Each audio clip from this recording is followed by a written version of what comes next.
No Globo Repórter de hoje, a febre do videogame, o setor que mais cresce na venda de brinquedos. As novidades criadas no Japão para a diversão de milhões de crianças e adolescentes no mundo inteiro. Challenges and more await you should you dare.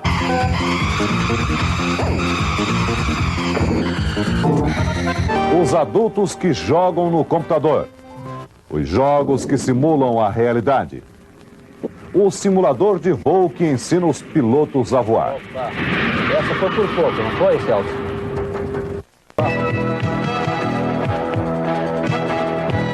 A Guerra do Golfo entrou para a história como a guerra do videogame.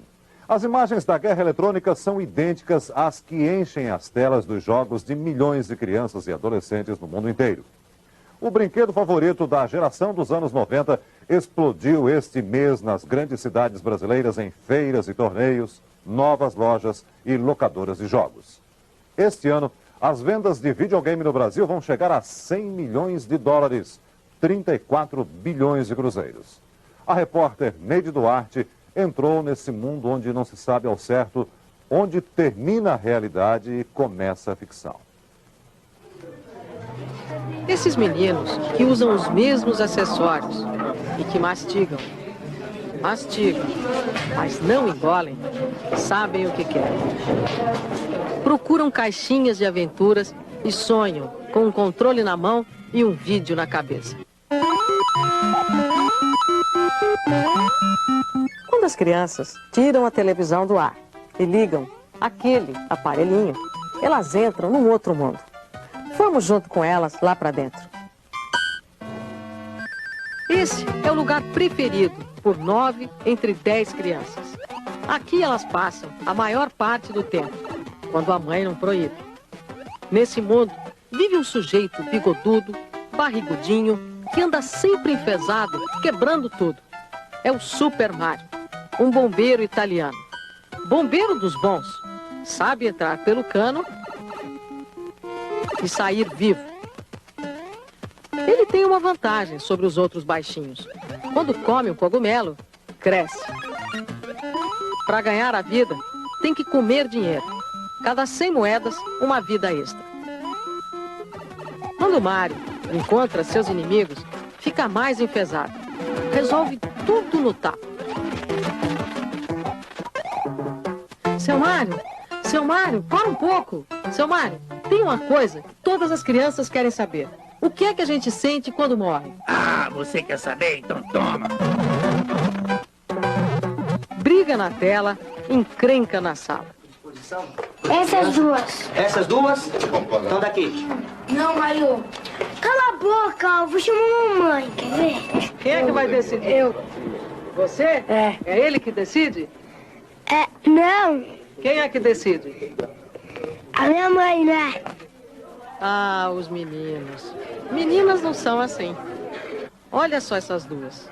Tão parecidas e tão comportadas diante do videogame.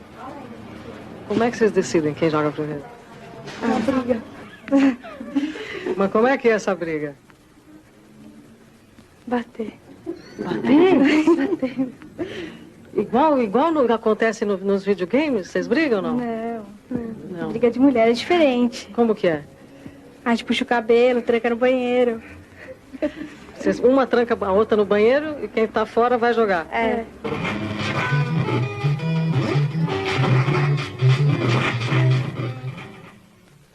Não, agora não vou. Agora você sobe. Não é aí, filho. É pro outro Mas lado. nem tudo nesse mundo do videogame acaba em pancada. Olha o carinho entre esses dois parceiros de game. É o jogo da tradição que passa de mãe para filho. Você que ensina seu filho? É, porque ele não sabe ler ainda. Então tem que ler as instruções, ensinar, jogar pra ele e aí ele joga.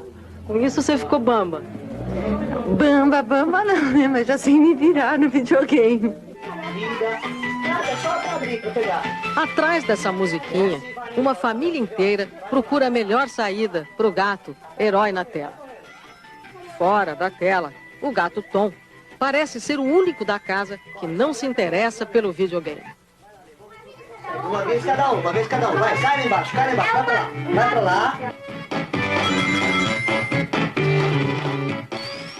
Eles vão se identificando com esses heróis, vão matando esses bandidos, é como se a vida fosse isso, quer dizer. E existe uma relação um pouco mais singela com a vida, que é muito importante para o desenvolvimento da criatividade, do equilíbrio da gente, e que é muito mais silenciosa, muito mais tranquila, mas que tem uma troca rica, e eles perdem isso.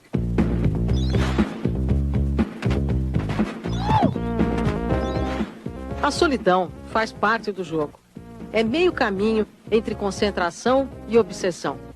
Nesse momento em que a gente se liga, não dá para falar, nem sair do lugar, nem pensar em nada, a não ser nesse vídeo que nos mantém ligados. Um deslize e pronto. Morremos. Nesse mundo, a vida não é uma só. A morte não é irreversível. E nós não somos os mesmos. Temos pela frente um caminho cheio de inimigos. Precisamos aprender onde estão as armadilhas, descobrir onde estão os segredos que vão permitir a nossa passagem. Vamos matar e morrer várias vezes nesse caminho, até encontrar a saída estratégica pela direita. E pronto, saímos do vídeo. Estamos fora do ar, até o próximo jogo. Para Tony, está sempre na hora do próximo jogo. 24 horas no ar. Tony é campeão. E quem é bom nesse jogo, não pisca. Ele é tão bom que chegou a ser contratado por uma revista especializada em videogame para dar dicas sobre os jogos. No Castelo das Ilusões, ele é mestre.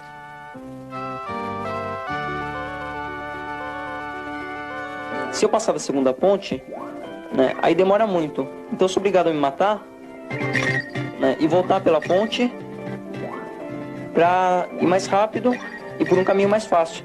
Essa que é mais fácil é se matar. Depende da hora, é? Agora você vai se matar. Vou.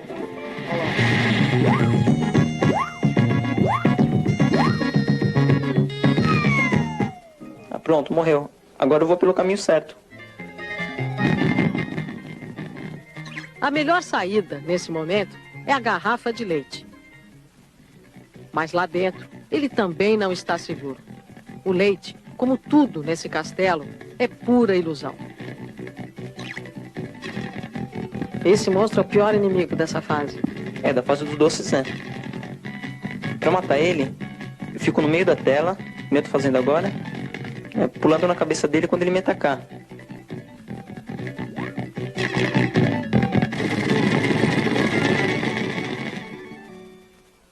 Toda história tem um monstro. Se Tony enfrentou o dragão, os irmãos Michel e Christian ficaram com os cabelos em pé por causa de um dinossauro. Eles demoraram 3 meses para conseguir completar o jogo dos Simpsons. Só para passar pelo dinossauro foram 2 semanas. E isso porque eles são feras. Como é que vocês conseguiram passar o dinossauro? Ele chegou uma vez na beira do precipício e pulou. Tá? Aí tinha umas plataformas invisíveis. Depois eu vi um ponto na cabeça do dinossauro, pulei em cima e deu certo. Que sensação que deu quando vocês conseguiram passar o dinossauro? Uma luz. A solução aparece, mas o jogo nunca termina. Estamos sempre de volta ao começo, para mais uma vez passar por todas as provas. Nesse mundo da eterna repetição, só sobrevive quem tem boa memória. Os inimigos atacam sempre pelo mesmo lado. A felicidade dura pouco, só aparece no final. E a linguagem só faz sentido para quem está do lado de dentro. Ele roubou minha vida. A vida é formada de quadradinhos. Eu morri e peguei uma vida dele. Mato todos eles. O que é a vida num videogame? A vida no videogame é a chance que você tem para chegar até o final do jogo. E a vida normal, o que é? A chance que você tem para ser feliz.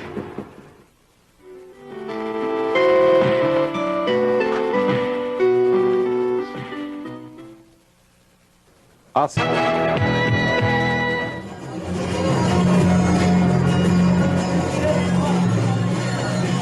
Intervalo de jogo. O Robocop e a Tartaruga Ninja agora caminham entre amigos. Não precisam matar, nem morrer, nem bancar o esperto. Os garotos do videogame, acostumados com essas companhias, nem acham estranho estar ao lado desses heróis na mesma tela. Criança é muito curiosa, né? Não pode ver uma caixinha que fica louca para descobrir o que é que tem dentro. O que é que tem aqui tão poderoso que faz a gente ver na tela aquele mundo todo do videogame. Olha, só uma pecinha. Olha o tamanho da plaquinha. Ó, uma pecinha de nada. Então é por aqui que anda Michael Jackson.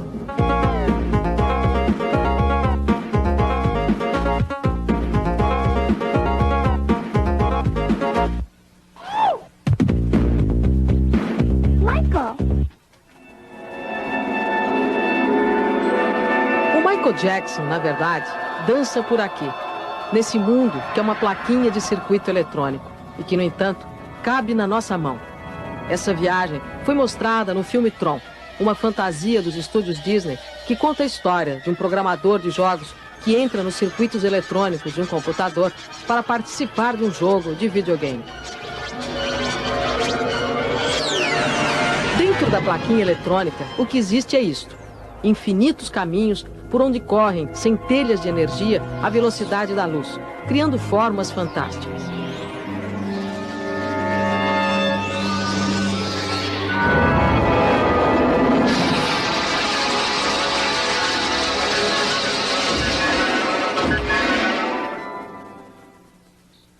Os meninos do videogame nunca viajaram para tão longe, mas estão sempre perto das últimas novidades. O mercado do videogame não marca passo. Deve movimentar este ano 100 milhões de dólares no Brasil. As novidades nesse mundo eletrônico envelhecem a passos largos. Mas, por enquanto, esse comando em forma de tapete ainda é considerado novo. Você ganhou ainda. Este é para quem sonha bombardear o inimigo no grito. Vai! Vai! E era uma vez um pato que voava. Quem vestir esta luva tem nas mãos o destino do Robocop.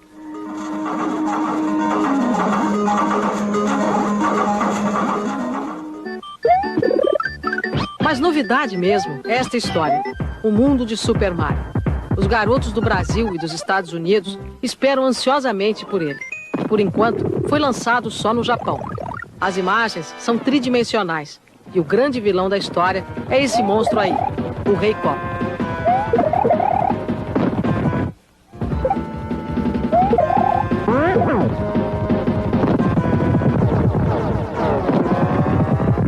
Quando a princesa aparece, o final feliz vai chegando. Mas o repórter Carlos Dornelles não deixa o jogo acabar lá no primeiro mundo. Um videogame com um personagem de sucesso como Mario vende fácil mais de 3 milhões de cópias no Japão em apenas alguns dias. Não existe país onde a febre do vídeo seja tão grande. Antes de cada lançamento famoso, filas gigantescas aguardam a abertura das lojas. Os fãs do videogame chegam a dormir nas calçadas.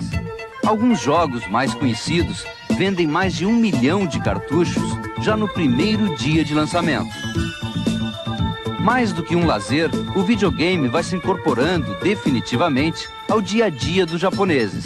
Nessa escola, as crianças aprendem matemática brincando.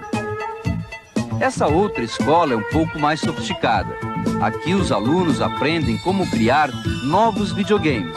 O incentivo é tão grande que são comuns os concursos nacionais para escolher os 20 alunos mais criativos do país.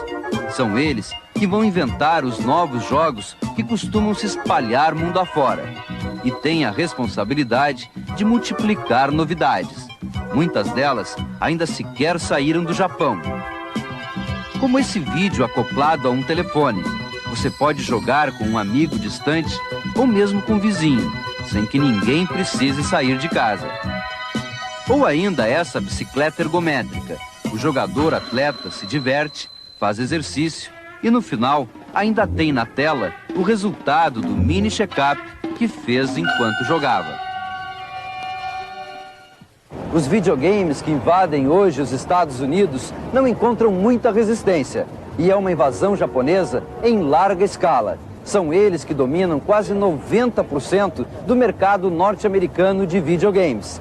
e não parecem nem um pouco próximos de perder esse reinado. As vendas de videogames nos Estados Unidos chegam a movimentar mais de 4 bilhões de dólares a cada ano. As lojas vivem lotadas. Uma realidade inesperada para um brinquedo que era considerado decadente 10 anos atrás, mas que foi recuperado com uma ousada estratégia de marketing de uma fábrica japonesa. Já no final do mês que vem, deve chegar aos Estados Unidos a última geração de jogos da Nintendo. A grande vedete é o F-Zero. É mais um videogame de corrida de carro, mas desta vez com um realismo surpreendente. A tela tem um efeito tridimensional. A visão da pista é muito mais elaborada e os carros fazem misérias na corrida.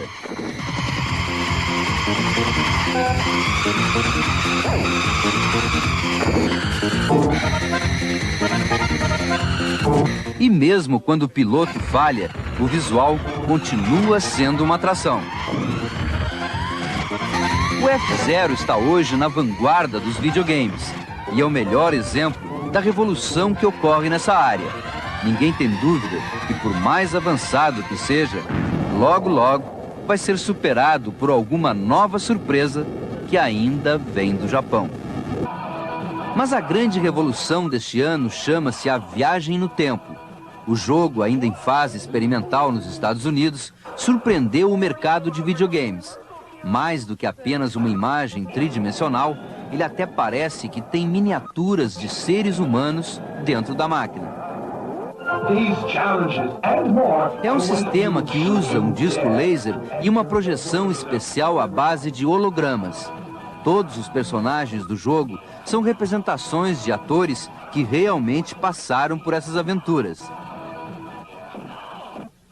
Na prática, quem joga fica com controle absoluto da ação, como se estivesse interferindo na história de um filme. Nesta viagem no tempo, o herói, um cowboy, luta contra homens das cavernas, até guerreiros do futuro. E acima de tudo, não deixa dúvida de que os videogames já entraram numa fase em que podem desprezar qualquer limite para a criatividade e a imaginação.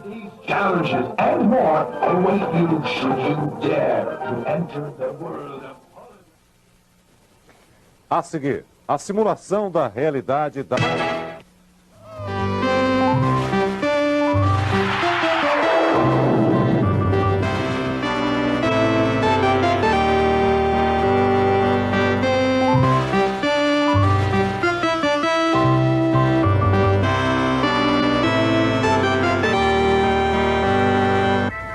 Os jogos em computador se parecem com os videogames ligados à televisão, mas são muito melhores, porque os computadores permitem a criação de imagens de alta qualidade e situações fascinantes. Estes brinquedos tecnológicos são uma das paixões da jornalista Cora Honey, que se especializou em microcomputadores e edita o caderno de informática do jornal O Globo. O jogo preferido de Cora é este, o Pac-Man, um dos primeiros a aparecer.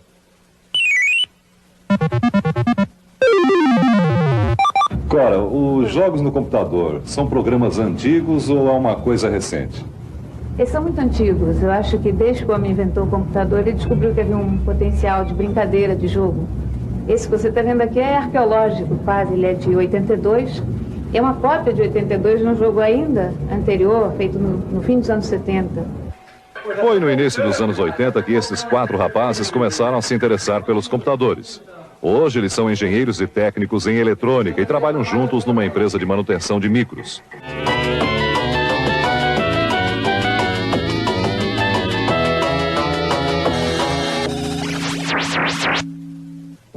Manuel, um dos 4 gameiros, tem 22 anos. É fera no Príncipe da Pérsia. Neste jogo, o objetivo é salvar a princesa no castelo do vizir. O jogo tem 12 níveis, um mais difícil que o outro. O jogador precisa vencer todos os níveis em 60 minutos, marcados na ampulheta do vizir. Se o herói não chegar a tempo, o vizir aparece para casar com a princesa. Os desafios são terríveis. Além dos saltos, há o risco das guilhotinas.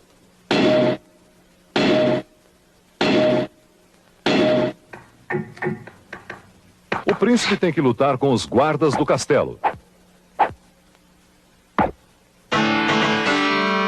Passar pelas guilhotinas parece fácil, mas se o jogador erra...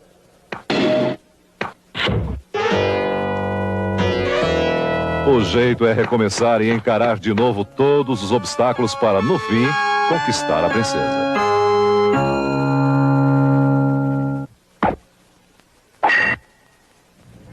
Os jogos para computador evoluem tão depressa que já estão usando até a linguagem do cinema. Nesse aqui, por exemplo, Wing Commander, o início da aventura lembra a abertura de um filme. Olhem só.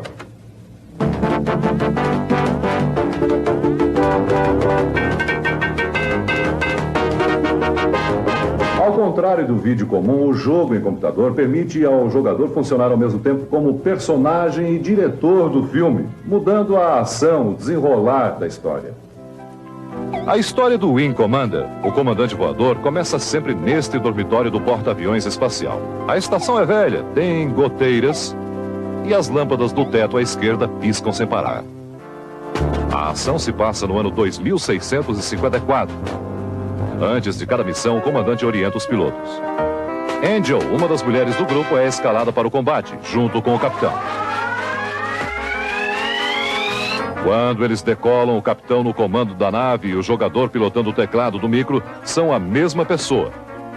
O capitão Torres é o Ricardo, um engenheiro eletrônico vidrado em videogame.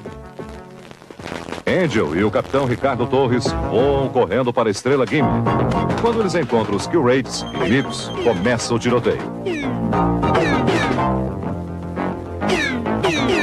Quando a nave inimiga dentro do quadrado fica bem em cima da mira verde, é o momento do disparo. Porque eles fazem muitas manobras evasivas e os canhões disparam sempre em linha reta, né? Então você tem que tentar ficar na cauda dele para explodir.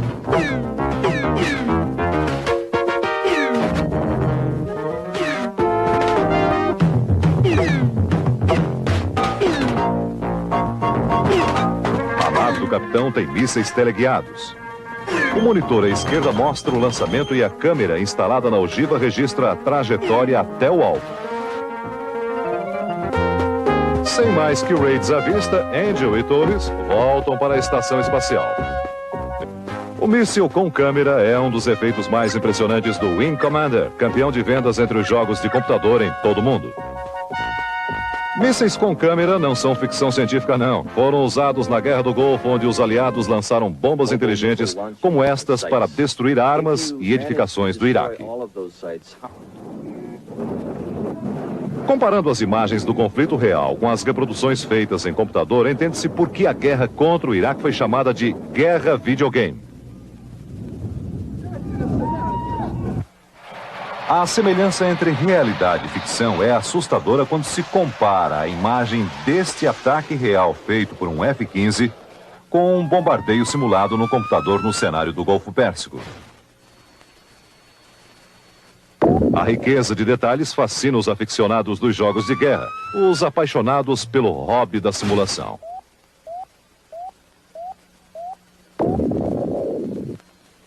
Aqui a simulação deixa de ser um hobby e vira coisa séria. Este é um simulador de voos usado para treinamento de pilotos profissionais. E esta é a reprodução fiel de uma cabine de jumbo 747. Um grande computador consegue criar as mais diferentes condições de voo, pouso e decolagem. As imagens são projetadas numa grande tela colocada aqui na frente, no para-brisa do avião.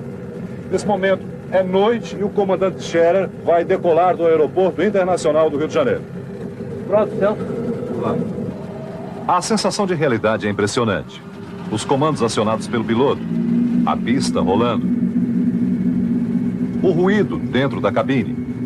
Estamos chegando lá agora. Tudo dá a impressão de uma decolagem real com a mesma tensão que se sente num avião de verdade.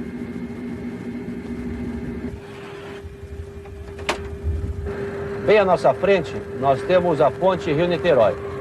Agora, à nossa direita, em cima daquele morro, o ponto iluminado é o Cristo Redentor.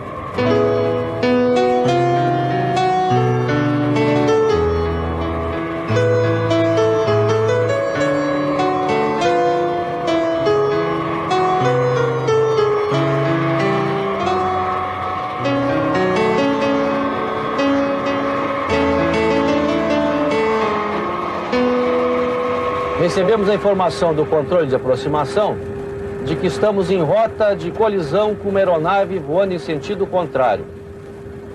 Já podemos observá-la muito próxima. Vamos tentar desviar dela. Opa, essa foi por pouco, não foi, Celso? Criar situações de perigo é a função principal do simulador de voo. Este aparelho imenso que lembra uma nave espacial, presa ao chão por 6 eixos hidráulicos. Acionado por 3 grandes computadores, um simulador custa 13 milhões de dólares, o preço de um jato pequeno, ou 6.500 microcomputadores equipados para jogar, ou ainda 43.300 consoles para videogame de televisão. Mas o simulador nem de longe é um brinquedo. Os pilotos enfrentam ali dentro 40 horas de instrução periódica exigida pela aeronáutica. Na cabine, o técnico opera o computador tocando diretamente a tela, como se estivesse num caixa eletrônico no banco da esquina.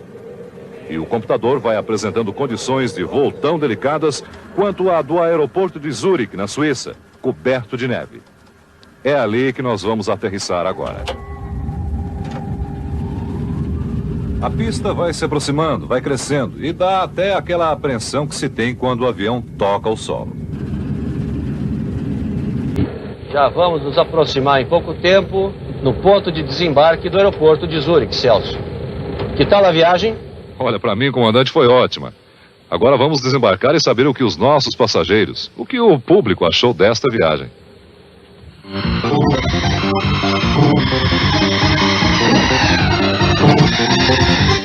TV Bahia, Canal 11, Salvador.